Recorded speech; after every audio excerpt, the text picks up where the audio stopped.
Bueno, ahí vamos ya, ¿no? 75. Pues buenas tardes. Hoy estamos con la sesión mensual del mes de abril del Colegio de Pediatría.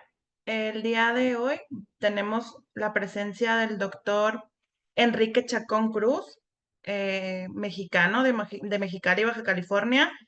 Es infectólogo pediatra, realizó su residencia de infectología en el Instituto Nacional de Pediatría de Ciudad de México y tiene una maestría en ciencias de vacunología y desarrollo de fármacos en la Universidad de Siena, Italia, y un postdoctorado de investigación en infectología pediátrica en la Escuela de Medicina del Este de Virginia. Actualmente el doctor CEO fundador de Think Vaccines, que dan asesoría, educación, investigación en vacunas, y es coeditor en jefe de Vaccines Beat, que es una revista mundial en vacunas, y aparte pertenece al Comité Mexicano de Eliminación de Sarampión y Rubiola Congénita. Actualmente nos va a dar una reseña y actualización de los brotes de sarampión y tosferina, y pues nos va a hablar un poquito acerca de esas vacunas que usted es el experto, doctor. Adelante. Pues doctora de los Reyes, doctora Chaires, Alessandro, gracias por la invitación. Es un gran gusto estar aquí presentando con ustedes. Yo vivo en Houston, no está tan lejos de McAllen, ahí cerca de Reynosa. ¿Sí se puede ver la pantalla completa? Sí se ve. Ok. Sí, Ok, se ve muy pues bien. vamos a empezar. Vamos a hablar, no quiero hablar mucho, más bien me gustaría dar las preguntas que tengan. El sarampión, el brote por bajas coberturas, citosferina, lo mismo, pero también por no tener la mejor vacuna, y lo voy a explicar por qué. Am, yo no les voy a hablar a ustedes como pediatras qué es el sarampión, qué los signos y síntomas, el periodo de incubación, qué preexantemático y cómo es el exantema, la fiebre, la conjuntivitis y las complicaciones. Eso está lejos del objetivo de esta charla porque perderíamos todo el día hablando de lo que es el sarampión. Y la verdad es que ustedes son expertos en sarampión. Yo recuerdo cuando fui a R1 de pediatría, la gran epidemia de más de 89,000 casos de sarampión que tuvimos. Pero es muy importante esta diapositiva, simplemente el hecho de saber diagnosticar sarampión, porque muchos de los pediatras médicos jóvenes no lo saben detectar. Entonces estamos obligados a educarlos. ¿Por qué es importante hablar del R0? Y lo voy a mencionar. El R0 es un parámetro epidemiológico de salud pública que indica la capacidad que tiene, en este caso, un virus o una bacteria, de propagarse en una población susceptible, o sea, no protegida. Representa el número promedio de personas que, se, que, que al infectarse se contagian y pueden o no manifestar la enfermedad. Un R0 mayor a 1 indica que la enfermedad es literal contagiosa. Un R0 menor a 1 indica que su contagiosidad es baja y la propagación puede ser lenta. Arriba de 1 es que se propaga potencialmente rápido. Un R0 menor de 0, pues no es contagioso, ¿no? Para fines prácticos. Entonces, ejemplos. Este es un virus con un número reproductivo o un R0 de 2. Supongamos que toda la población es susceptible, o sea, no hay nadie protegido. Entonces, aquí está la persona enferma, infecta a 2, esta infecta otras 2, esta infecta otras 2, y así sucesivamente, o sea, de 2 en 2, pero obviamente ante el escenario que ninguna persona que esté en contacto con este paciente cero esté protegido. Esto lo hemos visto, lo vimos en COVID al inicio, lo vimos, digo, no con un R0 de 2, pero me refiero que no había personas protegidas. Lo vimos en la influenza española, lo vimos parcialmente en la influenza del 2009, lo hemos visto en los brotes de ébola, de manera no así que, no hay, que todos son susceptibles, pero lo hemos visto. O sea, este escenario de tener una gran cantidad de susceptibles los hemos visto y los seguimos viendo. Ok, entonces aquí vamos a ver ejemplos de R0 o número básico de reproducción de las enfermedades infecciosas más importantes. Tenemos, por ejemplo, COVID, varía mucho dependiendo de la variante. Puede ser un R0 de arribita de 1 hasta 4 con las nuevas variantes de Omicron y las subvariantes de Omicron que pueden tener un R0 mayor. La influenza española, pues aproximadamente 3, y así varios, la tuberculosis, etcétera. Pero para fines prácticos de nuestros temas, tanto sarampión como tosferina, principalmente sarampión, son dentro de este grupo de enfermedades infecciosas los que pueden contagiar más gente. Esto es, sarampión puede contagiar, una persona infectada con sarampión puede contagiar entre 12 y 18 personas susceptibles, o sea, no protegidas con la vacuna o que no se hayan enfermado anteriormente. Es por mucho una de las enfermedades más contagiosas que tenemos actualmente. Ahora, ¿cuáles son los umbrales de vacunación que pueden lograr inmunidad indirecta y por lo cual estamos obligados a tener? O sea, ¿qué porcentaje de vacunación tenemos que tener? Pues va a depender de la inmunidad indirecta, o sea, la persona vacunada, cómo puede proteger a los demás, y del R0. Si ese R0 es muy alto, yo tengo que vacunar a más gente. Y vean lo que ocurre con sarampión. Con sarampión, con las vacunas de vivas atenuadas, que hay muchas, vean que para poder lograr contener y mantener eliminado al sarampión, que acá entra entre paréntesis, es una enfermedad que potencialmente se puede erradicar, porque solo se transmite de humano a humano. Pero vean, su contagiosidad es tan alta que tenemos que tener vacunado 91-95% de la población para poder tenerla controlada. Cuando esos porcentajes bajan, entonces vienen los brotes. Para aquellos que dudan de las vacunas, que ya cada vez son más comunes, y aquí en Estados Unidos, créanme que esto es un dolor de cabeza espantoso. Esto es efectividad, no eficacia. Efectividad es los logros que se obtienen de una vacuna ya una vez implementada en una región, en un país. En los Estados Unidos, vean, antes de que se empezara a vacunar, del 50 al 64 por ahí, vean la gran cantidad de miles de casos, o sea, hasta 800,000 casos al año de sarampión.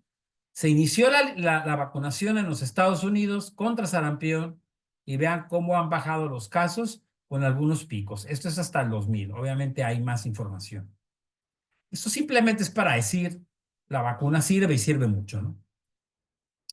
En México, este es un buen análisis del Instituto Nacional de Salud Pública, publicado hace ya mucho, hace 13 años, pero habla de la historia de la vacunación en México. Y vean cómo, bueno, las primeras fue la de viruela, vino de PT, BCG, etcétera. Pero vean la de polio, pero vean el sarampión se inició en 1970 y la triple viral en el 98.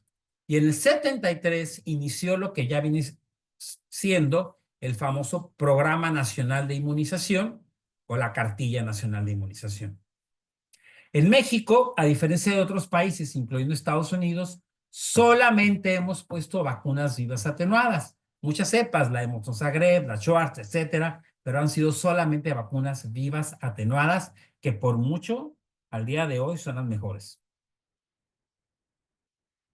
Ok, yo era R1 de pediatría cuando pasó esto en México. La última gran epidemia de sarampión ocurrió del 89 al 90, reportándose poco más de 89,000 casos.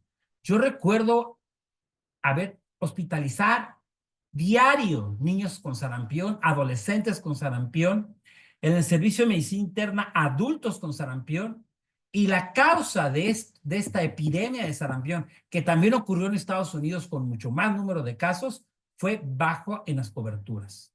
No hubo otra causa más que esa. Ya posteriormente ha habido pues, pequeños brotes que han ocurrido en 2011, 2013 al 14. El último caso autóctono reportado como tal, en base a la Secretaría de Salud, no es su información mía, fue en 1995. Esta es una gráfica de lo que pasó, por ejemplo, en la famosa epidemia de más de 89,000 casos. En el cuadrito transparente vemos los casos y en la barra gris vemos las dosis de vacunas. Vean todos los casos que hubo. En el 70, acuérdense que empezamos a vacunar con 73, empezamos a vacunar contra sarampión, bajaron los casos. bajan la cantidad de dosis en cuanto las dosis bajan, que están en gris, los casos suben, como por arte de magia. Si se dan cuenta, aquí suben los casos, sube la vacunación, bajan los casos, baja la vacunación, suben los casos, empiezan a subir la vacunación, los casos bajan, y para 1989 hubo un brote importantísimo que fue una epidemia. Tuvimos que vacunar para lograr bajar posteriormente los casos y abajo en círculos blancos las muertes que fueron bastantes. Esto es simplemente para demostrar que al dejar de vacunar, tenemos muchos casos. Y al aumentar la vacunación, bajan los casos. Así de fácil. Recordar que durante la pandemia en el 2020 tuvimos 181 casos de sarampión.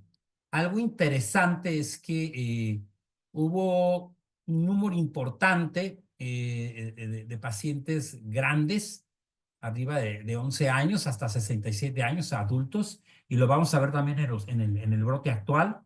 Estos 140 fueron en el área de Ciudad de México y Estado de México, perdón, 178 y solamente 3 casos en la península de Yucatán y en Tabasco, pero la gran mayoría fueron en Ciudad de México y Estado de México. Ok, ¿qué pasa ahora? Después de estos 181 casos, ¿ha habido casos? Sí. Yo pertenezco al Comité Mexicano de Eliminación para Sarampión, de rubiola congénita. Ha habido casos, pero realmente no ha habido brotes importantes como tal. En los Estados Unidos tenemos a partir de este año un montón de casos. Estamos hablando de cientos de casos y se originaron la gran mayoría en el estado de Texas, donde yo vivo, pero fue en el oeste de Texas. Vamos a entrar entonces al boletín informativo de la situación epidemiológica, la última que está publicada por parte de la Secretaría de Salud, que es el 4 de abril. Pronto va a haber otra, seguramente para el 11 de abril. En México tenemos al día 4 de abril 125 casos, ya hay más casos, pero estos son los que están reportados y confirmados. Casi todos están en Chihuahua. Si ven, en Oaxaca hay 4 casos que son totalmente distintos a los de Chihuahua y ninguno es endógeno, todos son importados. Y de estos casos de Chihuahua, uno fue en Sonora, que fue a Chihuahua y se regresó a Sonora. Algo muy importante para recalcar de estos casos que hay en México es, vean, sí, muchos están afectando a niños, pero vean los adultos entre 25 y 44 años, 30 casos. Entonces, estamos viendo adolescentes y adultos infectados no vacunados. Ahora, ¿por qué hablé yo acá de lo que ocurre en Texas, que es donde se han propagado la mayoría de los casos de sarampión en los Estados Unidos? ¿Y por qué hablo del mapa mexicano en Chihuahua? Pues hay que recordar que Chihuahua es frontera con Texas y aunque deporten y no deporten, etcétera, o no dejen entrar gente a los Estados Unidos o saquen gente de los Estados Unidos, pues el virus del sarampión es medio particular y ese sí atraviesa la frontera. De tal manera que si nosotros nos enfocamos a los casos de Chihuahua, estos casos se originaron y la mayoría han sido en el municipio de Ciudad Cuauhtémoc. Y no sé si ustedes han tomado el Chepe, el tren que va desde Los Mochis, Sinaloa, hasta la ciudad de Chihuahua, que atraviesa por toda la Sierra Tarahumara. Es un viaje maravilloso, yo se lo recomiendo, yo lo tomé. Y pasa por Krill y pasa por Ciudad Cuauhtémoc. Y en Ciudad Cuauhtémoc uno visita a la comunidad menonita. Los menonitas, la gran mayoría, que no salen en teoría de la comunidad, no se vacunan. Y en Texas, en el oeste de Texas, donde se originaron los primeros casos de sarampión, la gran mayoría fueron menonitas que tampoco se vacunan.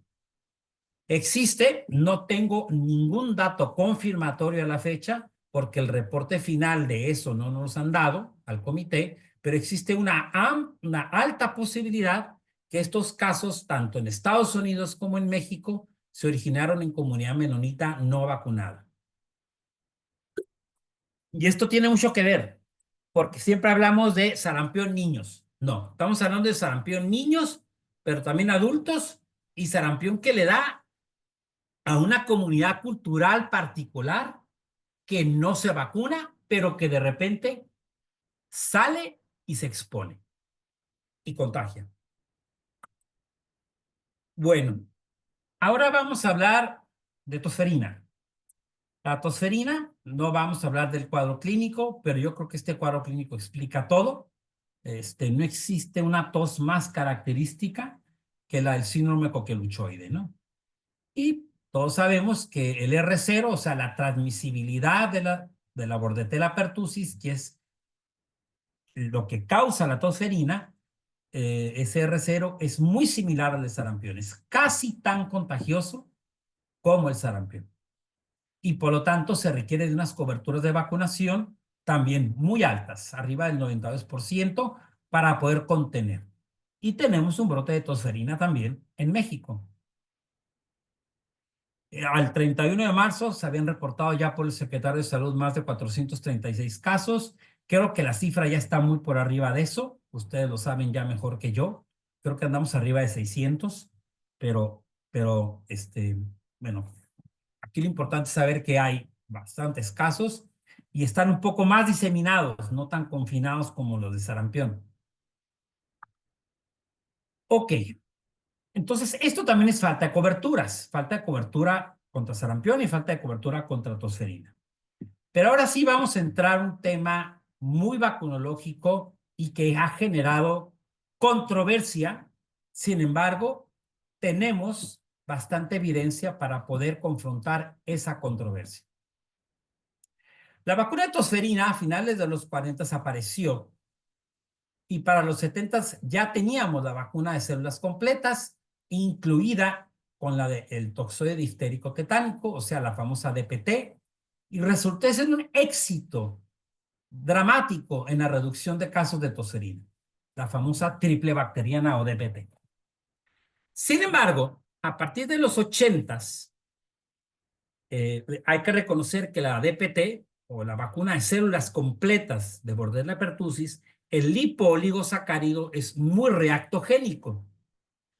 Entonces, además de su alta reactogenicidad, o sea, fiebre, dolor, etcétera, le adjudicaron, y voy a decir categóricamente, erróneamente, efectos colaterales severos neurológicos, entre ellos un trastorno neurológico degenerativo progresivo y también crisis convulsivas, tanto febriles como no febriles. Esto hizo que se generara una gran propaganda, primero por los antivacunas y luego por los medios y también por algunas empresas. De tal manera que su administración, o sea, de la vacuna de células completas contra tosferina, se detuvo en casi todos los países desarrollados y también en algunos en vías de desarrollo. De hecho, México, las primeras 4 dosis, y lo vamos a ver ahorita en el esquema de vacunación, de vacuna contra tosferina son vacunas acelulares. Este cambio a vacunas acelulares provocó brotes, y lo vamos a ver, provocó un incremento. Ahora, ¿de dónde digo que hay una falsa acusación demostrada de los efectos neurológicos de la vacuna de células completas? Eso está demostrado en muchos estudios, pero estos 3 son los más importantes. El de 1994, estudios de casos y controles retrospectivos. Es la manera de poder probar si hay o no una asociación. En el estudio del doctor Yale en el 94, en más de 218,000 niños estudiados, no hubo una asociación de DPT con efectos neurológicos ni con crisis convulsivas no febriles. Después, en el estudio de Barlow, en el 2001, 7 años después, lo mismo, pero en más de 679,000 niños. Y más recientemente, en el 2006, lo mismo, un estudio de causas y controles, pero en un estudio con más de 2 millones de niños. Esto simplemente confirma que esta asociación, en base a estudios grandes, ya con millones de pacientes, aparentemente no existe la asociación. Consecuencia de que esta vacuna de células completas causaba eso, pues aparición de vacunas acelulares. Entonces, vamos a dibujar o a expresar de una manera sencilla qué es una vacuna de tosferina de células completas o una celular. Esta es la vacuna contra tosferina de células completas. Supongamos que aquí está el hipoligosacárido, lo que viene siendo la cara, los ojitos, el bigote y las orejas. La vacuna acelular, que salió en los 90s, quita los componentes de la Bordetella pertussis que no son reactogénicos o casi no tienen efecto reactogénico, pero sí son inmunogénicos. En este caso, pues podría ser uno de los ojos, el bigote y la orejita. Pudiera ser, ya hablando científicamente, la pertactina, la fitomaglutinina fimbrial, la toxina pertussis purificadas, ¿no? Sin el hipoligosacárido. Con eso se hicieron estudios en los 90s. Se demostró en esos estudios que las vacunas acelulares eran al menos igual de eficaces que las vacunas completas para evitar que una persona vacunada le dé tosferina. Pero ahí va el pero. Esto fue en los 90s. En los 90s todavía no se hacían estudios de portación nasofaringea. Y por lo tanto no se podía ver la inmunidad indirecta. Lo que ocurre, por ejemplo, en los ensayos clínicos de vacunas de neumococo conjugada o vacuna de hemófilos influenza tipo B o vacunas de meningococo conjugada, en los cuales el paciente vacunado con esa vacuna no nomás se protege contra la enfermedad, sino también disminuye su portación nasofaringea y confiere inmunidad indirecta. Esos estudios de vacuna celular no se llevaron a cabo con portación, por lo tanto no se midió la inmunidad indirecta. Lo único que se demostró y se demostró bien es que la persona vacunada sí se protege. Sin embargo, una vez que se implementó la vacunación, se quitó las vacunas celulares y se introdujeron las vacunas acelulares, vean aquí a la izquierda arriba en los Estados Unidos, se introduce la vacuna en el 96, las acelulares, se quitan las celulares y con buenas coberturas, vean el incremento de casos. Esta plática solamente de tosferina la tengo muy amplia, en la que se demuestra que las coberturas no bajaron. Entonces, esto pasó en Estados Unidos. En Australia se introdujo la vacuna celular en el 99 y luego vino un incremento de casos. En Inglaterra y Gales igual, se introdujeron en el 2005 y luego vinieron incrementos de casos. Y en Irlanda también. No estoy diciendo que en países donde se pone solo vacunas celulares no ha habido brotes. Claro, y eso ha sido por problemas de cobertura. Aquí estamos hablando de 4 países donde las coberturas han sido similares a pre-introducción de vacuna celular y después de la vacuna celular, con las coberturas muy similares, incrementaron los casos. ¿Y esto a qué se debe? Bueno, ya hablamos de esto, ¿no? De la inmunidad indirecta. En azul tenemos aquí, en un ambiente de no vacunados, en azul tenemos las personas sanas que no están vacunadas, en amarillo las personas sanas vacunadas y en rojo las personas contagiosas no vacunadas. Entonces aquí tenemos un escenario donde tenemos 1 o 2 infectados en rojo, casi ninguno está protegido, todos son azules, pues el virus o la bacteria, en este caso pertussis, se disemina y causa un brote o una epidemia. Pero si vacunamos, nosotros logramos que las personas vacunadas sanas protejan a estos de azul que no están vacunados y por lo tanto la enfermedad se contiene por la inmunidad indirecta, o sea, la persona vacunada protege. Pero ¿por qué la vacuna de células completas, entonces, aparentemente sí confiere inmunidad indirecta o de rebaño, pero la celular no? Y esto no se sabía en los 90s, aquí no hay culpables. Vamos a hablar cuestiones muy básicas inmunológicas. La respuesta TH1 es la respuesta de inmunidad celular, que es importante en vacunas, claro, pero no es lo que generalmente medimos. Generalmente medimos anticuerpos, o sea, la inmunidad humoral, que es el TH2.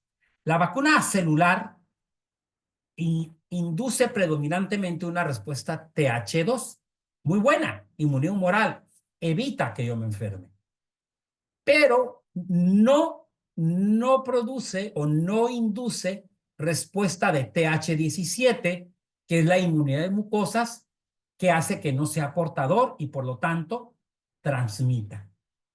En cambio, la vacuna de células completas induce respuesta TH2 y también induce respuesta TH17.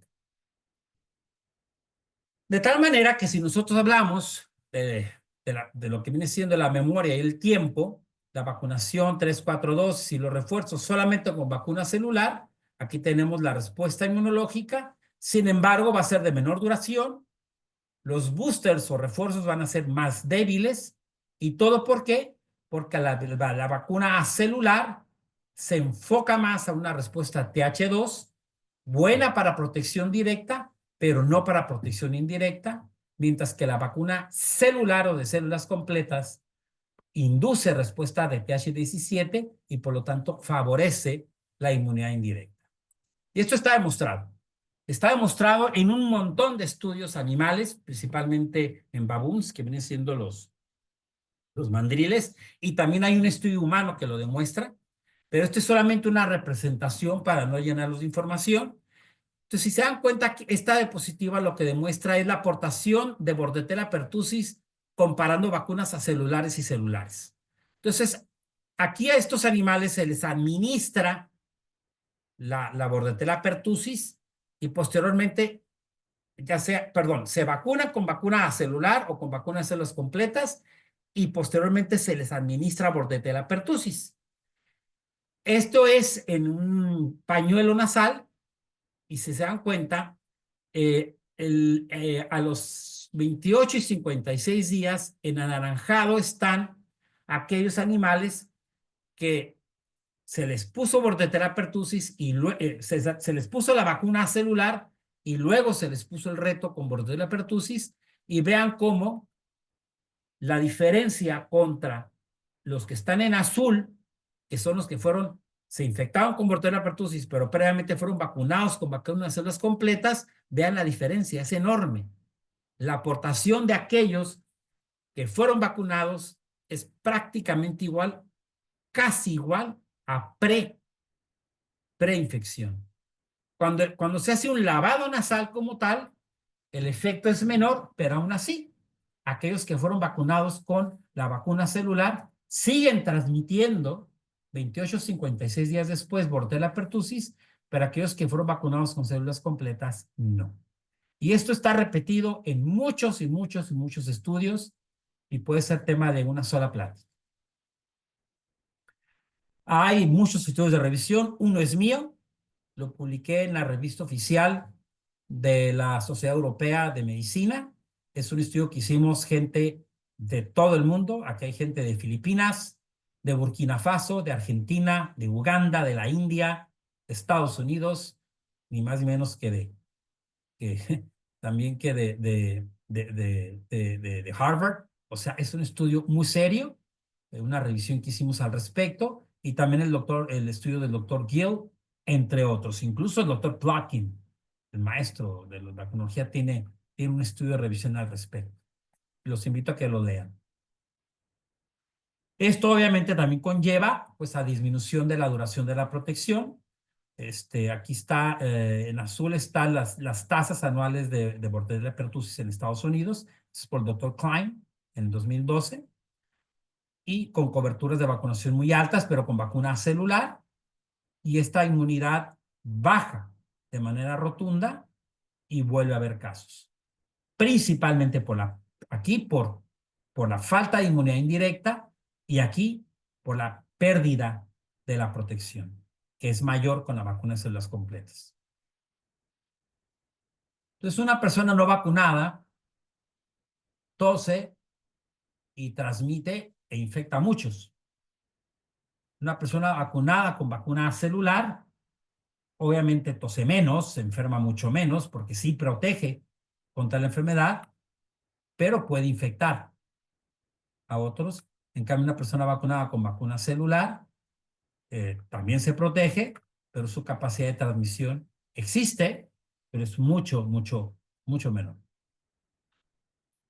En México, esta es la cartilla actual, hasta donde yo tengo entendido. La vacuna contra tosferina está incluyendo el hexavalente, esa celular.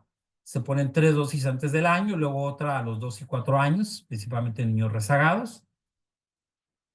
Y posteriormente se considera un refuerzo entre 5 y 6 años de edad con vacuna de células completas. Esto es muy bueno, que México tenga 3 dosis de vacuna celular y un refuerzo de células completas, porque eso de alguna manera ayuda a mayor inmunidad indirecta y mayor durabilidad de la protección. Y en sarampión, pues ya sabemos que hubo una modificación en los esquemas, que es aparte de la vacunación al año y a los 6 años de edad, se está poniendo una segunda dosis a los 18 meses, esto por los brotes que hemos tenido. Esto es una tabla que nos reportaron al Comité de Eliminación de Sarampión y Rubiola Congénita en cuanto a las coberturas y susceptibles en cuanto a los cortes de nacimiento. Entonces, en base a los cortes de nacimiento del 18 al 2023, nomás quiero mostrar la tasa porcentual de susceptibles.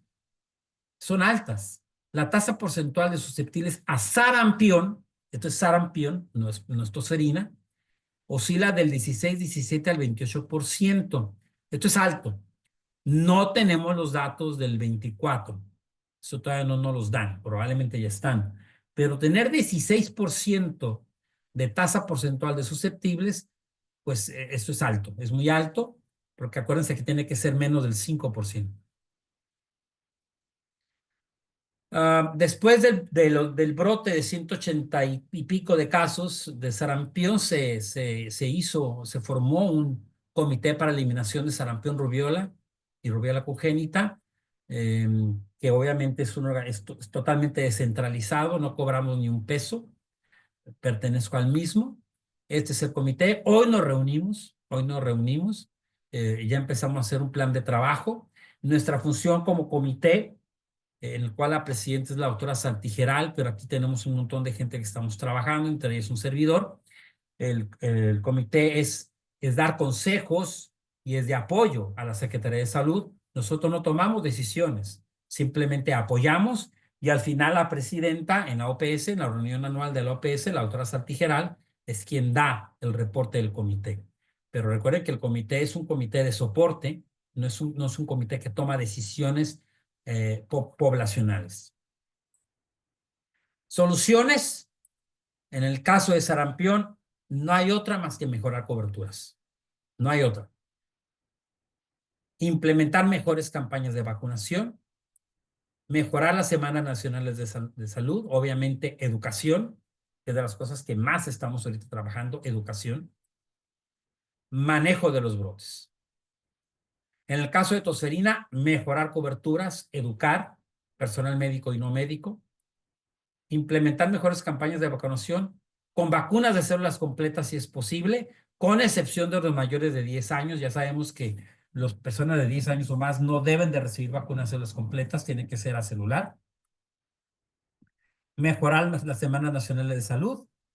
No dejar de aplicar refuerzo con vacunas de células completas, con excepción de los de 10 años o más, que no pueden recibir vacunas de células completas. Manejo de los brotes y ya hay nuevas vacunas. Ocupamos nuevas vacunas. Ningún país de primer mundo o país desarrollado, como le quieran llamar, que cambió a vacunas a celulares va a regresar a vacunas a células completas. Ninguno. Entonces, actualmente se están utilizando una serie de vacunas adyuvantadas que no son de células completas o vacunas nasales, etc. El pipeline de todo lo que viene de nuevas vacunas contra tosferina es grande y viene en los artículos que les comenté. Y bueno, la vacunología es ya grande, es una fase enorme desde la fase exploratoria, preclínica, fase 1, 2, 3, hasta que se aprueba, se manufactura, los factores regulatorios de manufactura, los factores de farmacovigilancia, etcétera, etcétera, etcétera. Es carísimo hacer una vacuna y tenerla en el mercado. puede ser hasta $1,000 millones. Todo eso podemos tener, pero una vacuna sin vacunar, pues no sirve. En lo personal, tengo un curso de vacunología que está enfocado a cualquier personal de la salud. El curso no es de vacunas, es de vacunología, o sea, de todo lo que es el proceso de vacunas, desde la historia, el desarrollo clínico, cómo conseguir dinero, epidemiología, manufactura, inmunología, todas las plataformas vacunales viejas y nuevas, farmacoeconomía en vacunas y ejemplos. Este curso lo he dado en más de 1,000 personas en los 5 continentes. Y tenemos una nueva gaceta de vacunas que ya tenemos como unos 20 y tantos mil lectores y más de 3,000 suscriptores. Es gratuita. Ustedes nada más se meten al sitio, ponen su email, su nombre y les llega cada mes su número. Y pues estoy agradecido de nuevo por la invitación y en espera de sus preguntas.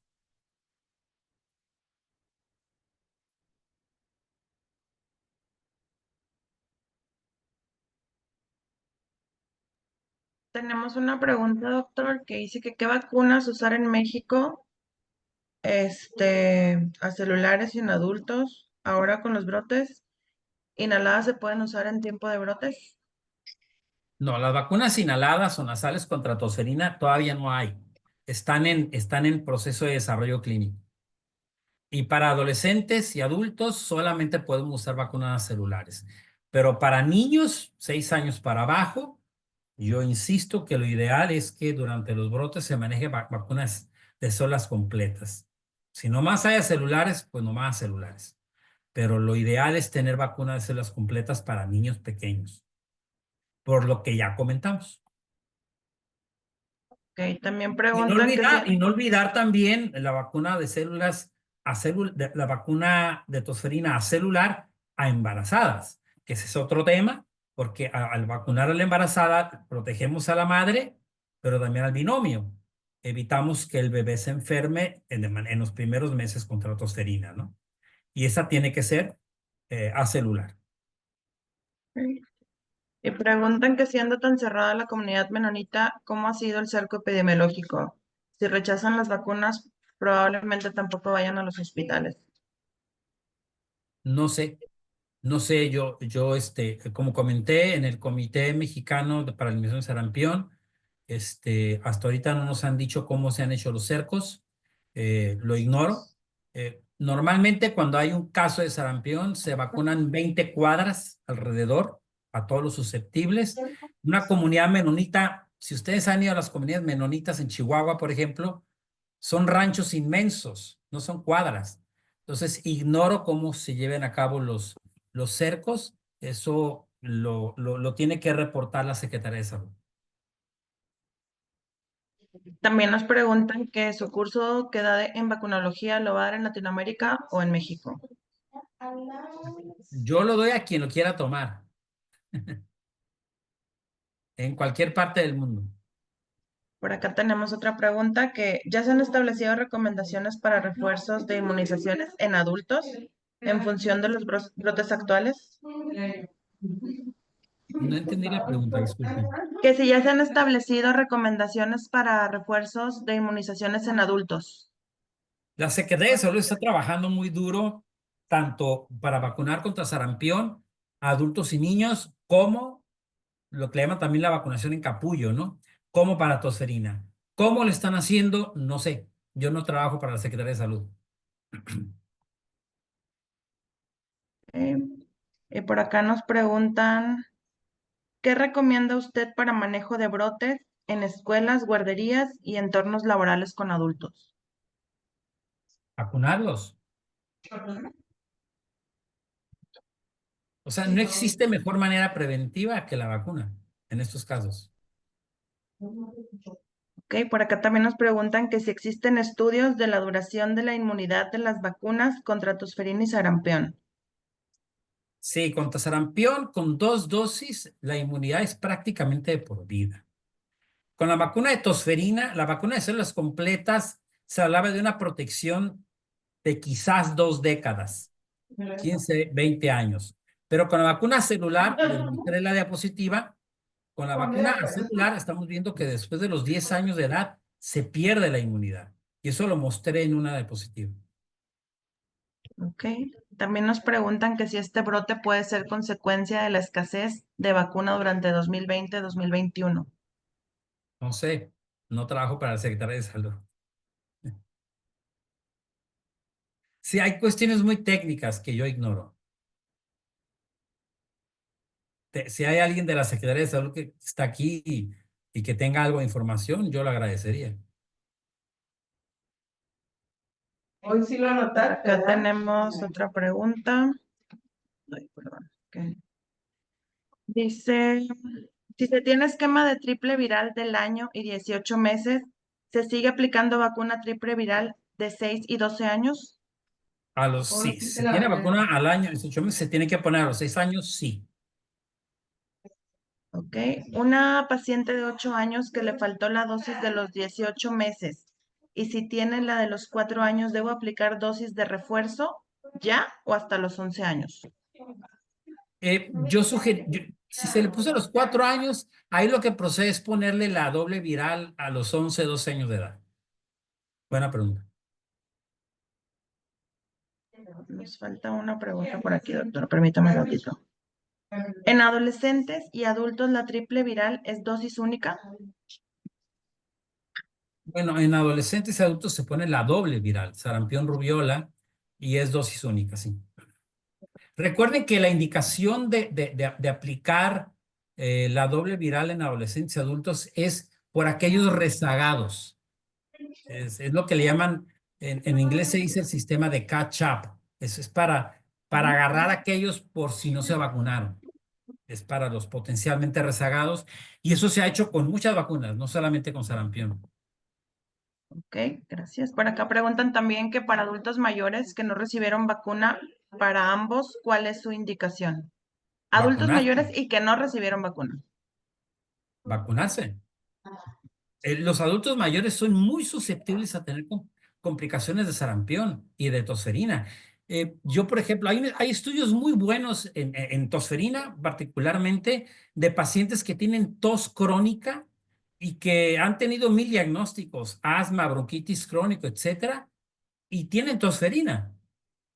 Entonces, y más porque la duración de la protección de la vacuna contra tosferina es mucho menor.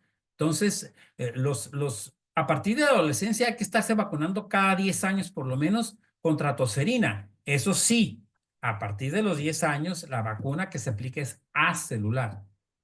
Acelular, aunque no de inmunidad indirecta, es la que da seguridad.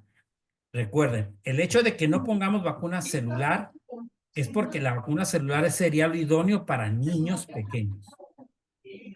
También Pero nos preguntan que en las embarazadas, ¿desde qué semana de gestación se debe aplicar vacuna de sarampión? a partir del segundo trimestre, aunque muchos recomiendan iniciando el tercer trimestre. Hay unas indicaciones ahí de la vacuna celular para embarazadas para proteger al bebé. Pero Ok. después del segundo trimestre se puede aplicar sin problema alguno. También nos preguntan que si valdría la pena realizar ELISA o algún estudio para corroborar inmunidad, sobre todo en el personal de salud. Idóneamente sí, es una buena pregunta. Idóneamente sí, o sea, así dije G, ¿no? De sarampión. Ah, Ujú. el problema es el costo. Entonces, si la persona puede demostrar que está vacunada, no se tiene que vacunar. Pero si tiene duda y no hay manera que lo pruebe, o que no le dio sarampión, o que no se vacunó, entonces se tiene que vacunar. Ok. ¿Cuántas dosis de refuerzo en adultos previamente vacunados? Bueno, si el adulto está completamente vacunado, no ocupa una dosis de refuerzo. Sin embargo, a veces cuando existen brotes grandes y se hace lo que se llama la inmunidad de capullo, en contactos muy estrechos, les ponen la vacuna, no importa si han sido vacunados, en caso de brotes. Y también preguntan Recuerden que que los casos que tenemos ahorita en Chihuahua son en niños, pero también entre 25 y 44 años, o sea, adultos, pero no adultos mayores, son adultos jóvenes. que no se vacunaron. Preguntan que la infección de virus salvaje de estas enfermedades podrían condicionar inmunosupresión y provocar enfermedades bacterianas oportunistas. Sí, sí, sí. Yo no hablé de la enfermedad de sarampión, porque eso es muy largo el tema, pero una de las complicaciones de sarampión es que es un inmunosupresor.